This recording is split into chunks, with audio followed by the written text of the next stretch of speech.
Hello साथियों, welcome to planet 4। आप सभी को टीम विक्रम का नमस्कार।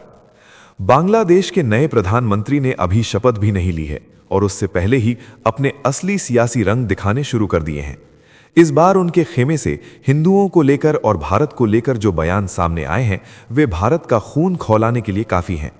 दिलचस्प बात यह है कि इसी के साथ भारत को खुश करने वाला एक बयान भी उछाल दिया गया ताकि संदेश जाए कि सब कुछ टकराव वाला नहीं है, यानी एक हाथ से आग दूसरे हाथ से मरहम। कुल मिलाकर अब तस्वीर साफ होती दिख रही है कि बांग्लादेश का नया नेतृत्व लगातार रंग बदल रहा है। कभी शेख हसीना को लेकर, कभी हिंदुओं को लेकर, तो कभी भारत को लेकर ऐसे बयान दिए जा रहे हैं जो सीधे तौर पर राजनीतिक अवसरवाद की चरम सीमा को छूते नजर आते हैं। बयान ऐसे कि हर तरफ एक साथ साधने की कोशिश, लेकिन हकीकत में भरोसा तोड़ने का काम। आपको याद होगा कि मोहम्मद यूनुस के दौर में अचानक शेख हसीना को बांग्लादेश की अदालत से सजा सुनाई गई। इसके बाद भारत पर लगातार दबाव बनाया गया कि वो हसीना को जल्द से जल्द वापस सौंपे। इस पूरे घटनाक्रम ने भारत और बांग्लादेश के रिश्तों में कड़वाहट भर दी। भरोसे की जो डोर थी वो अचानक खिंचती हुई नजर आने लगी। इसी पृष्ठभूमि में बांग्लादेश के होने वाले नए प्रधानमंत्री के सलाहकार ने शेख हसीना को लेकर बड़ा बयान दे डाला। उन्होंने साफ कर दिया कि हसीना के साथ आगे क्या होने वाला है। इस दौरान कई चौंकाने वाले खुलासे किए गए। लेकिन इसके बाद हद तब पार हुई जब भारत को ज्ञान देने का सिलसिला शुरू हो गया। बयान आया कि भारत में कथित तौर पर कट्टरता बढ़ रही है। सवाल यह है कि यह ज्ञान कौन दे रहा है और किस स्थिति में दे रहा है। असल सच्चाई तो दुनिया जानती है कि बांग्लादेश में हिंदुओं की हालत क्या है। मंदिरों पर हमले, घरों में आग, डर का माहौल। अब उसी सच्चाई से ध्यान हटाने के लिए भारत पर उंगली उठाई जा रही है। इतना ही नहीं, भारत को लेकर और भी कई चौंकाने वाले बयान दिए गए हैं जिन पर गंभीर चर्चा जरूरी है, क्योंकि ये सिर्फ बयान नहीं है बल्कि आने वाले दिनों में भारत बांग्लादेश रिश्तों की दिशा और दशा तय करने वाले संकेत हैं। अभी शपथ नहीं हुई है, लेकिन राजनीति का खेल पूरी तरह शुरू हो चुका है। हमेशा की तरह टीम विक्रम के इस यूनिक और ऑथेंटिक एनालिसिस वीडियो में जानेंगे कई महत्वपूर्ण और ठोस जानकारियां। आगे बढ़ने से पहले आपको बता दें कि सभी खबरों का क्रेडिबल सोर्स लिंक नीचे डिस्क्रिप्शन में दिया गया है, जिसे आप चेक करें और सोशल मीडिया की फेक न्यूज से दूर रहें। तो चलिए इन सभी खबरों को जानते हैं बेहद विस्तार से, आसान भाषा में। बांग्लादेश की राजनीति में सत्ता परिवर्तन के साथ ही भारत के लिए संकेत तेज और तीखे हो गए हैं। आगामी प्रधानमंत्री तारिक रहमान के विदेश सलाहकार हुमायूं कबीर ने साफ शब्दों में कहा है कि शेख हसीना जैसी अपराधी के लिए बांग्लादेश में कोई जगह नहीं है।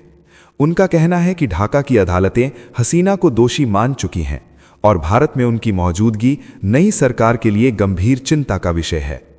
कबीर ने यह भी कहा कि हसीना और उनकी पार्टी को नियंत्रित करने की जिम्मेदारी भारत की बनती है। उनके शब्दों में यह संदेश केवल बयान नहीं बल्कि नई सत्ता की विदेश नीति की दिशा है। ये बयान दरअसल भावनात्मक नहीं बल्कि ठंडी रणनीति से लिखा गया राजनीतिक संदेश है। हुमायूं कबीर जानते हैं कि सीधे तौर पर शेख हसीना के प्रत्यर्पण की मांग करना भारत को रक्षात्मक मोड़ में धकेल देता। इसलिए उन्होंने अदालत के फैसले को आधार बनाकर नैरेटिव को भारत की जिम्मेदारी की तरफ मोड़ा। मोहम्मद यूनुस के अंतरिम सरकार के दौर में बार बार हसीना की वापसी की मांग भारत को पत्र और सार्वजनिक दबाव बनाया गया, लेकिन उसका कोई ठोस नतीजा नहीं निकला। उल्टा भारत और बांग्लादेश के संबंध बिगड़ने चले गए। अब तारिक रहमान की लाइन बिल्कुल अलग है। वो ये साफ दिखाना चाहते हैं कि नई सरकार टकराव नहीं बल्कि संदेश और संकेतों की राजनीति करेगी। कबीर ये स्वीकार करते हैं कि बांग्लादेश की अदालतें हसीना को दोषी मान चुकी हैं, फिर भी ये कहकर कि उन्हें और उनकी पार्टी को नियंत्रित करने की जिम्मेदारी भारत की बनती है, वो गेंद नई दिल्ली के पाले में डाल देते हैं। यहां हुमायूं कबीर जिस नियंत्रण की बात कर रहे हैं वो सैन्य या प्रत्यक्ष हस्तक्षेप नहीं बल्कि राजनीतिक, कूटनीतिक और कानूनी स्पेस में सीमित नियंत्रण का संकेत है। इसका मतलब यह है कि शेख हसीना भारत की धरती का इस्तेमाल बांग्लादेश की राजनीति को प्रभावित करने, बयानबाजी करने, संगठन चलाने या अंतर्राष्ट्रीय मंचों पर नई सरकार के खिलाफ नैरेटिव बनाने के लिए न कर सकें। ये अपेक्षा भी निहित है कि भारत हसीना को किसी प्रकार का राजनीतिक मंच, सार्वजनिक सक्रियता या संगठनात्मक नेटवर्क दोबारा खड़ा करने की अनुमति न दे। साथ ही ये नियंत्रण संदेशों के प्रवाह पर भी लागू होता है ताकि उनकी पार्टी भारत से संचालित होकर बांग्लादेश में अस्थिरता पैदा न कर सके। इस तरह यह बयान प्रत्यर्पण की सीधी मांग नहीं, बल्कि भारत पर नैतिक और कूटनीतिक जिम्मेदारी डालने की चाल है, जिससे नई बांग्लादेश सरकार ये दिखा सके कि वो टकराव के बिना दबाव बनाना जानती है। ये बयान ये भी दर्शाता है कि तारिक रहमान भारत की सीमाओं को समझते हैं। उन्हें पता है कि भारत आसानी से हसीना को वापस नहीं भेजेगा, क्योंकि हसीना के शासनकाल में भारत बांग्लादेश संबंध अभूतपूर्व रूप से मजबूत हुए थे और भारत उस राजनीतिक पूंजी का सम्मान करता है।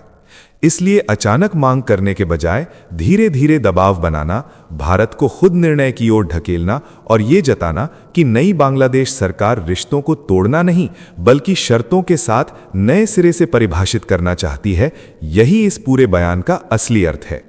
हुमायूं कबीर ने भारत के साथ संतुलित रिश्तों की बात भी कही और साथ ही जिम्मेदारी का बोझ दिल्ली पर डाला।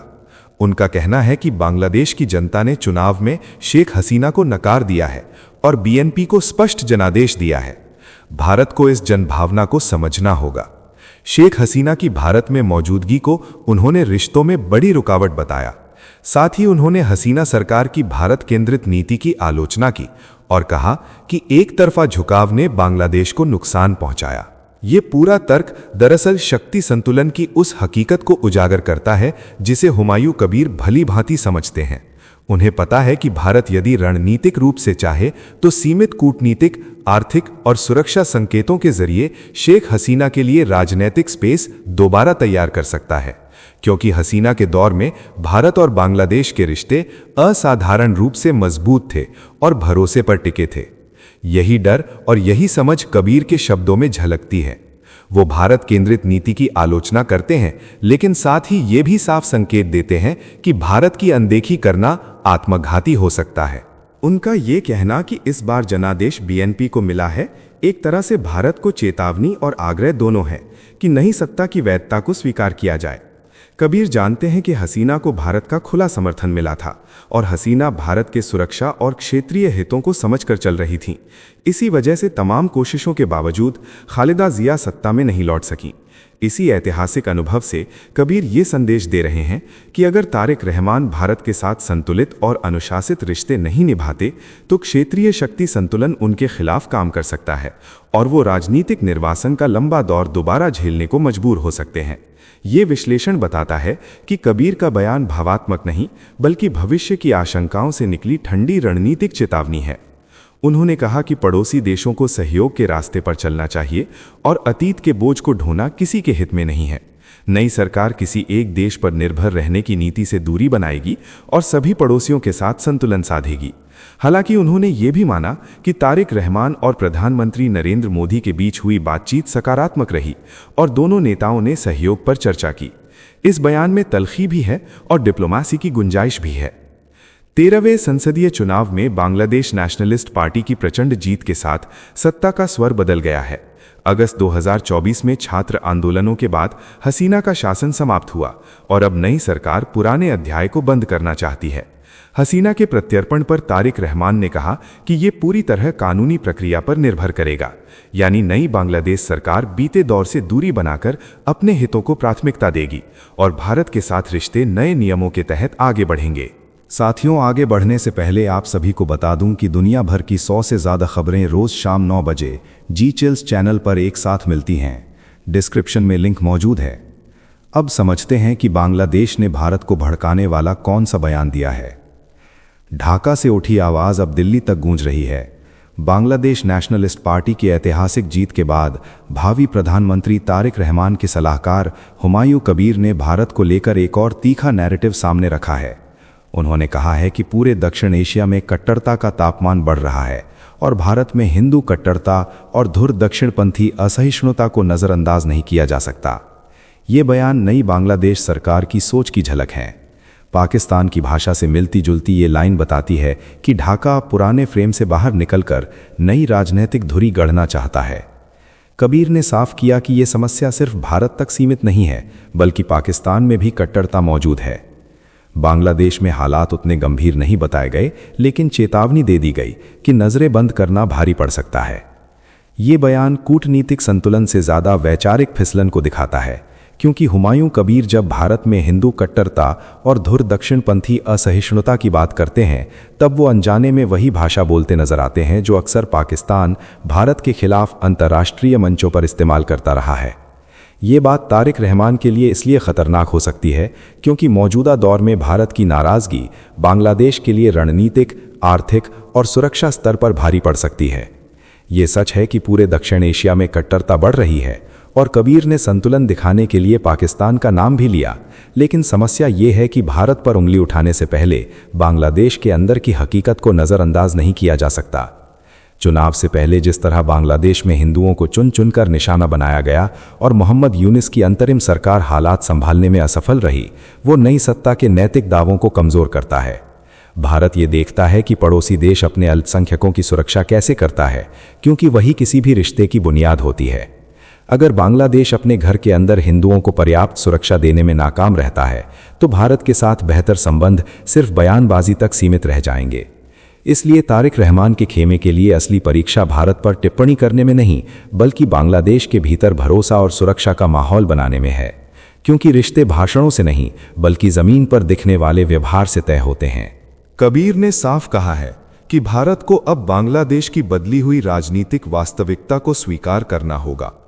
उनके शब्दों में संदेश सीधा था कि पुराना अध्याय बंद हो चुका है और नई शुरुआत की जमीन तैयार है। बीएनपी नेतृत्व का कहना है कि दोनों पड़ोसी देशों को मिलकर काम करना चाहिए। उन्होंने ये भी कहा कि भारत की भूमि का उपयोग ऐसी गतिविधियों के लिए न हो जिससे बांग्लादेश की स्थिरता प्रभावित हो। उनके अनुसार एक बार ये भरोसा बन जाए तो सामान्य राजनयिक सहयोग की राह खुल सकती है। इस वीडियो में फिलहाल इतना ही। जाने से पहले वीडियो को लाइक करके चैनल को सब्सक्राइब कर लें ताकि हमारी नेक्स्ट वीडियो आप तक आसानी से पहुंचे, और साथ ही हमें सपोर्ट करने के लिए नीचे ज्वाइन बटन पर क्लिक करके हमारे चैनल का मेंबरशिप ज्वाइन कर सकते हैं। टीम विक्रम जल्द हाजिर होंगे एक और नई अपडेट के साथ। आपका दिन मंगलमय हो। धन्यवाद।